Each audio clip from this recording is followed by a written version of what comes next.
Very nice. For 77, that's not bad. We'll then move on to My Will Be Done, which is 156. It's a constant ability. It affects allies within 30 meters and ups their melee, defense, and attack by 5. So 30 meters isn't a great range. 156 is quite costly, but that could give you the edge. Either if you've got them on the flank with your cavalry, or you've got them in the center line, could give you that slight edge you need to push the front line. So that's not bad. Reanimate for 72. It affects itself and allies in range. It's every 60 seconds you can do it. It lasts for 14 seconds, but it ups your leadership by 16. And of course, with the Tomb Kings, if the leadership drops and all that, they start crumbling and fall apart. So that keeps them going. And that's only worth 72. That's not bad. To keep him in the 5, you can see he's going badly. 72 goes, just go dead every 60 seconds. Probably would be worth it. Finally, you've got Tomb Strike, which is an ability that affects it itself. Okay, it's 145. It ups your melee attack by 26 points. Your weapon damage goes up by a full 25%. And you cause terror. So if you've just got them on a chariot, on any of the mounts apart from the War Sphinx, having that's really good, I would have thought, because if if their leadership's starting to go a bit, you could just go boom. Not only do you do a lot of damage, you could cause terror, make them terror out, boom, you've got the win. So for 145, that could be very good, but again, very situational. And then finally we go to the items. Oh, and I forgot to mention, the War Sphinx gives you Siege Breaker as well. Let's not forget that. Is there anything else it gives you? No, I think that's it. Just what I remember, it gives you Siege Breaker because it can knock the doors down. So, items for 226, you can get the Scorpion Armor. It's a ward save, but it is constant. And gives you 22% damage resistance. Thing is, it only affects you when you're below half health. So, while you're above half health, you don't have that damage resistance, it's not doing anything. But as soon as you get below, so let's say you had that, with the curse, and say a chariot or something like that, you could have that, so when you drop below 50, you then get the resistance, so you're not taking as much damage, then you can drop the curse, and then get out of there. That's a thought. Involves a bit of micro, but it could work. For 226 though, it's quite a bit, but that damage resistance could save your Tomb King, and obviously if he falls, they all fall, so could be worth it. Could be worth it. And then finally we've got the amulet. I'm not going to try and pronounce that. It lasts for 22 seconds. You can do it every 120 seconds. Does that? No, that's constant, isn't it? And affects enemies within 100 meters. Sorry, you can target, got it. So you can target units within 100 meters, and the effect is 55 meters around. So again, quite a wide area. And it lowers their armor by 30 and their missile parry with shield by 48. Now, that's 218, that's quite a bit, but to lower armor by 30, so you could drop that on some really heavy armored guys, or even just light armor to remove their armor completely, and then just cut them down. But that can only be done every 2 minutes. I've seen battles done in 5 minutes, so that's like maybe 2 goes. For 218, that's quite costly, but very situational. Against dwarfs and that'll be worth it. Against things like Black Orcs, Great Swords, Heavy Cavalry, that sort of thing. And of course, if you've got a shooty army and they've got guys with shields, the missile parry, again, is a huge deal. 100 meters, that's decent range, it's decent. So that is the Tomb King. If we give him everything, he is 2,882. So actually more expensive than the most expensive guy there, with everything. But as you can see, a lot of this is situational, so you wouldn't give him everything. But there you go, that is our normal Tomb King done. Then we have the High Queen. Let's just, she's got all our abilities on, so we'll take all that off. So, as you can see, 1,250 basic. She has all the standard things. She's a duelist, and she has poison attacks. Always helpful. Weapon damage, 270 weapon damage and 180 armor piercing. As you can see, she's got all the standard rules before. Now, we can give her a skeleton chariot, which, as you can see, then gives her bonus versus infantry for 200 gold. So I'm just going to go back so we can see the comparison. It should be As you can see, the health goes up a bit, armor goes up by 45. That's a big deal because I don't think, yeah, 50 armor is not a lot. Speed goes up, but the melee attack defense goes down. The weapon strength goes down by 100. That's a lot. And charge bonus goes up by 20, and of course gets the anti-infantry. 350 though, you can pit her on one of those fancy necro serpents, which, as you can see, has armor piercing. Oh, sorry, I should have done that. I don't think it makes a difference, does it? Yeah, it does, don't it? Yeah, 230 weapon damage, 120 armor piercing, 28 bonus versus infantry, and the serpent gives you 135 weapon damage and 315 armor piercing damage. So there we go. That is very nice. 450, very nice. So if we then go to abilities, she's got the curse, as we know about, for 77. We do have the blessing of Asp, which is something specific to her, I believe. It's a constant. It affects allies within 40 meters. For 159, your missile damage goes up by 15%. Your reload skill goes up by 15%, and your armor piercing missile damage 15%. Now, this is brilliant because this is what she was all about on the tabletop. She was all about having the skeleton archer army, and that's exactly what she provides here. Now, I'm thinking, can you imagine, because it's only 40 meters, have her in the middle, and then those 2 units of great bows on either side of her. Boom, that's going to really, really hurt. And I believe there's another ability. Oh no, it's a spell, isn't it, that lets you do more damage for archery. So if you combine the two, you could be so dangerous if ranged. 159, but it's constant. I would say that's worth it. I think it's absolutely brilliant. So that I would definitely probably use if you've got the money to do it, and you're using a ranged army. Why wouldn't you in this character? Definitely worth it. My will be done, the same as the Tomb King for 160. You then got Venom Wave, an explosion. It targets itself 3 seconds. Okay, let's have a look at this. 164. You can use it 3 times every 90 seconds. Explosion does not affect friendly troops, causes moderate magic damage. Large explosion can disrupt enemy. Strong versus a single unit, and it poisons them as well. Okay, so if you had her at the back with all your range and cavalry get in there, you could go boom to mess up that formation, and then be able to reorganize. And of course, as you see, poison those the speed and all the attacks. So that again, really good. 164, but it's 3 times every 90 seconds. Hopefully, you won't need it more than that, otherwise you're in trouble. And of course, Tomb Strike, which lets you cause terror and such, for 160. If we go to items, she's got only one, which is the Venom Staff. It's worth 232. It's a magic missile. The range is 200 meters, but you can only use it twice, and you can only use every 120 seconds. So every 2 minutes, you can do a blast. It shoots sharp note on impact, strong versus multiple units, so it's good for a blast to get in a big blast. But that's a lot. I don't know how much damage it does, but for 232, that's a lot of damage. You know, a lot of cost for something that you can use twice. That's 116 gold per shot. And obviously, once you've done the first one, you got to wait 2 minutes before you can do it again. So something to consider there. So yes, if we give her all of the best stuff and see how much she is in total, 2,457. So nowhere near as much as the Tomb King at full price, because the Tomb King was more than the main character. So yeah, not bad. It's definitely a cheaper unit, a very good support unit. I'll definitely be making an army with this, like I did with the High Elves and the Princess, where it was all ranged stuff. Definitely do that with her and see how that goes. Next, we have the Grand Guy, the Grand Priest. Again, I'm not going to try and pronounce that name. So we'll get rid of everything so we can see what he is minimum. And of course, in this one, we can cover the cost of all the spells. Yeah, are we good? Fantastic. So yeah, 650 basic. Very cheap. As you can see, causes fear and all that.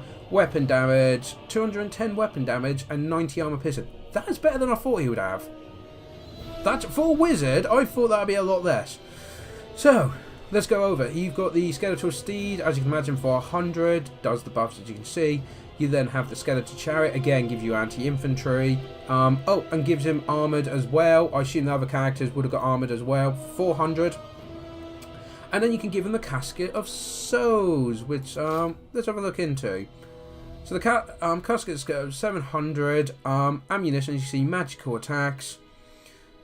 Does it actually missile damage? That's what we want. 860 armor piercing, There we go. Missile damage 40, armor piercing missile damage 90, explosive damage 24, armor piercing for the explosion 56, number of projectiles 7, and it reloads every 17.1 seconds. Damage value shown as damage over 10 seconds. Okay, so just putting him that and just sitting him back on there is not bad. As you can see, that is also because of the constant ability, it greatly increases to power reserves, and that's just because you've got it. Now, how much is the basic one? 1300. We will have to look into why that's different. Is it worth just getting one of these guys? Oh, he's 50 points more than that. Okay, yeah, so, okay, yeah, I thought that was more expensive for a second, but no, the casket, he is 50 points more. But obviously he's going to do a better job.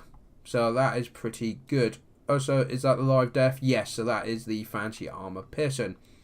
We'll get rid of that for now because it's going to obviously mess things up here. So let's just go with this. So we've got the curse. Obviously, everything's got that. The restless dead. So it's a constant. Affects areas in range. The effect is map wide. Resurrects dead combatants. Greatly replenishes hit points and heals injured before resurrection. Why would you not get that? For 78 gold, he affects all of your undead across the map and resurrects undead guys and gives them hit points.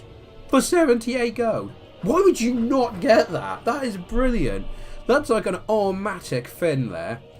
You then got My Will Be Done, Arcane Conduct for 160, and Sandstorm. Okay, a Vortex, 14 seconds. It's 156 gold to buy. You can use it only 3 times. Yeah, it's pretty fair. Every 90 seconds, lasts for 40, and yeah, causes moderate magic damage. Huge random moving area effect. Good against armor. Nice. So against slow dwarfs, that's probably worth it. Very nice. Yeah, so no, that's a really nice one. Then you got the spells. Obviously, if you haven't seen what the spells do, go watch my previous video where I go in detail. We're just going to quickly go over the costs. So the Cursed Blade is 80, and that was the up your weapon damage and armor piercing. The protection is 80. You've then got the Incarnation of Vengeance, so that's the one that lowers speed and does damage for 160. The Righteous Smiting is the armor piercing missile, 157. Yeah, so that's the one I was saying you might want to combine with her ability to make the ranged better. Then you got 246 for the Skull Storm, which is the Vortex, and then you've got the final one for 253. It lowers the melee attack and defense. That's quite expensive, I think. I mean, it might be worth it because 26 and 27, and obviously the upgraded one pretty much doubles the melee attack it loses. So that's quite expensive. I'd be more inclined to keep the cheap ones, but it all depends. It all depends. Like the Vortex one, you don't need if you've got the Sandstorm for 156. Yeah, 240. And how many times can you use that? But you can only use that 3 times, and this is whenever you got Winds of Magic. Finally, his only item is Lich Staff. It's a constant, and okay, it pretty much for 242, you add 15 points to the ability recharge of every enemy on the map. So all their characters, all their abilities, gets 15 seconds more. That's a lot. That's a lot of seconds to delay stuff by. For 242 though, it depends if you're up against someone who's going to use a lot of abilities or not. So if we went with everything, how much is this guy going to cost? Every spell, just let's go over everything so we can see the comparison. Boom. Okay, so 2,835. That's a lot. That's expensive, but you would never do that. It's the very specific stuff. So I like this guy. I think I'm going to have him as a leader quite often because there's quite a lot of stuff here. Now we'll move on to Ark in the Black. Again, we'll get rid of all his fancy stuff, all his spells, his items, fantastic. So you can see he's armoured, got spellcaster, weapon strength, 290 weapon damage, 160 armor piercing. For 100 he can have a skeleton steed. I like the way if you go over the steed it gives you everything in the bottom right there. That's quite amusing. And the skeleton chariot, of course, gives him anti-infantry, gives you more armor piercing, etc, etc. And it's probably exactly the same as all the others for 300. I should point out 1100 basic. He then has life leeching, so improved power recharge for 70, very nice. And you got the curse, My Will Be Done, and then his Liber Mortis, which can only be used 3 times. It's 90 seconds ago, 162 gold to use. It affects allies within... You can target 150 meters away. It affects everyone within 40 meters and gives them 44 physical resistance. 44% physical resistance ward save. That's helpful. That is really good to be able to do that. And to be able to do it 3 times, that's... Yeah, you could just keep dropping that every 9 seconds. Boom, drop it where there's the thickest fighting. So very nice. Now the spells, he uses all of these. I've forgotten which law it is now. Which law is it? Is it dark magic? No, it's not. It's law of death. Of course it's law of death, Shadow, you fool. So yeah, he's got law of death. Where you got Aspect of the Dread Knight for 82. The Spirit Leech for 78. Doom and Darkness for 158. Soul Blight for 164. The Purple Sun for 250. And the Fate of Bruna for 240. Finally, items. He's got 2. He's got the Staff of Nagas, which you can only use on yourself. It's every 120 seconds, so 2 minutes, 242 gold, but improved power recharge rate and your ability recharge drops by 30 seconds. So you can do a lot more, a lot quickly with the Staff and the Gas. So it could be worth it, depending how you build up your Arkham. And then you got the Tomb Blade of Arkham, which is 240. You can only do it again every 120 seconds. Affects himself and allies within 30 meters. And it recharges if engaged. It gives you fire damage and replenishes hit points of combatants and heals injured before resurrecting. So that one, you're in the thick of the fight, you drop that down, and you guys all start healing while doing fire damage. What is there not to like about this? This is brilliant. So, if we give him everything, and see how expensive he is once we're done with him. As you can see, top, 2,950. That's one hell of a expensive guy, but as I said, you wouldn't go for all this, the spells and that, but yeah, that's costly. And finally, we've got Cetra, the Imperishable, apparently. I expect a lot of these are similar to what we've already covered. So, yep, as you can see, he's spellcasted, armored, armor piercing, anti-large. It's good to know. Charge defense versus large. Yeah, so obviously fire resistance as well. His weapon damage, 140 weapon damage, 330 armor piercing, and 20 against large. That comes in very handy. At a basic cost of 1,550, this guy is costly. So he can have a Skeletal Steed for 100, he can have a War Sphinx for 550, or the Chariot of the Gods for 750. So what does that give him? His health goes up by 1,692, his armor by 30, his speed by 53, his melee attack goes down by 10, defense by 25, weapon strength 50, and charge bonus up by 100. But if we have a look, I just want to double check I am right here. Yes, so he loses the anti-large and gets the anti-infantry, as you can see here. Weapon damage 125, armor piercing 295, and 20 against infantry, but he then gets flaming attacks and magical attacks. That's what the chariot gives him mainly, and that is a pretty powerful thing to have. So if we go back to the basics, we've got obviously the curse, the rest of this dead, my will. Oh, hang on, that's different. Unyielding will. That's constant. I swear the other guy was an ability. Oh no, it is constant. Why is that one different then? 5, 30 meters. 55 meters. Okay, so he affects a much bigger area. Over 20 meters more he covers of his My Will Be Done, which is very nice. And Wrath of Petra. It's an explosion. Pretty much the same as the Queen, you know, causes magical and fire damage. Weak against armor though. So, but it's good just to disrupt the formation, send him in there, cause problems. Again, 112, I'd say that. Is that, oh no, how much is that? 195 for that one, probably worth it. And then you got 120 for that. 3 goes, you can use it, 90 seconds to go, but it would just be good if you get, if everyone tries to bunder him to try and kill him, you just keep dropping that on them. Very nice. Spells, he actually has all of the spells that the normal Tomb Kings have. And then items, he's got the Crown, which is a constant, affects allies within 55 meters, armor piercing damage 10%, weapon damage 10%, charge bonus 8% for 204, that combined with like my will be done, things like that, anything that's within 55 meters of this guy is going to be extremely dangerous to take on. If he's got Tomb Guard and things like that, and he's got the crown and he's got the unyielding will, that's going to be a horrible combination.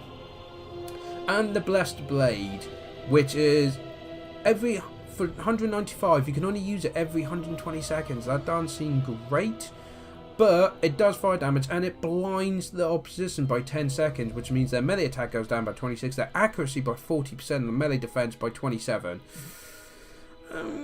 Duration 43 seconds. Okay then, so it takes 120 seconds to do, but nearly half that time they're I'm confused. Okay, so the fire damage is 43 seconds, I assume, and then the blinded's 10 seconds. I assume that's how that works. Comments below, guys, what you think. But as I read it, that's how it works. So the fire damage is 43, and the blinded's only 10. Is that worth it? For 195, that's quite costly. But, you know, it's up to you. Price situational there. So if we get everything there, get him on the big print. There you go. Nearly 4,000 for everything on him. That is ridiculous. I don't think you'll ever see someone that upped. But you never know. If you're doing a lot of money, you might get that. But there we go. So that's us covering the Lords, and probably be one of the longest videos in this series. So do comment below, guys, what you think, what your thoughts are, if I missed anything, and, you know, just general thoughts of how you think the Tomb Kings are, and also this series, because I would really appreciate some feedback. As I said, the next video will cover the heroes, and then these will go quicker, because funny enough, a lot of these guys don't have all the items and abilities like these heroes do. So, yeah, they'll go a lot quicker. Moving on, thank you very much for joining me in this episode. I hope to see you for the next one. Till then, take care.